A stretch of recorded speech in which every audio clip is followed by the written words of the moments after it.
King of Bollywood అన్న మాట అయితే ప్రెజెంట్ బాలీవుడ్ నుండి బలంగా వినిపిస్తుంది. ఎందుకంటే పుష్ప 2 అఖండ విజయం సాధించి ఆషామాషిగా కలెక్షన్స్ రాబట్టలేదు. అద్భుతమైన కలెక్షన్స్తో దూసుకెళ్తుందని చెప్పాలి. ఇప్పటికీ 7 రోజులకు గాను 1072 అంటే 1072 కోట్లు అయితే రాబట్టింది.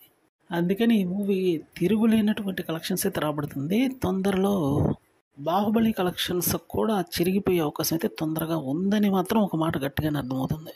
ఇది ఒక సెన్సేషనల్ కలెక్షన్స్ మేనియా కాబట్టి మూవీ మీద అంచనాలు అసాధారణంగా ఉంటాయని తెలియంది కాదు. అందుకని మ్యాక్సిమం బాలీవుడ్ క్రిటిక్స్ సైతం కింగ్ ఆఫ్ బాలీవుడ్ అనేది అంటున్నారు. ముందు ముందు అయితే ఆ మ్యాజిక్ అదిరిపోయే రేంజ్లో ఉండబోతుందనే చెప్పాలి. ఇంకా వీలైతే Dangal collections, life time collections అయితే ఈ మూవీ రికార్డు బ్రేక్ చేస్తే బాగుండని టాక్ గట్టిగా వినిపిస్తుంది.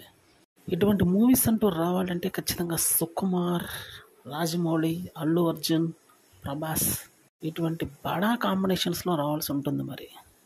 అందుకని ఇప్పుడు ఈ పుష్ప 2 మూవీ అరాచకం అయితే మామూలుగా లేదని చెప్పాలి. సినిమా పరంగా చూస్తే దుమ్ము దులిపేసే సినిమా అయితే తిరుగులేనటువంటి ఎమోషన్స్ ఏమీ లేవు అనుకోవడానికి లేదు, అన్నీ ఉన్నాయి.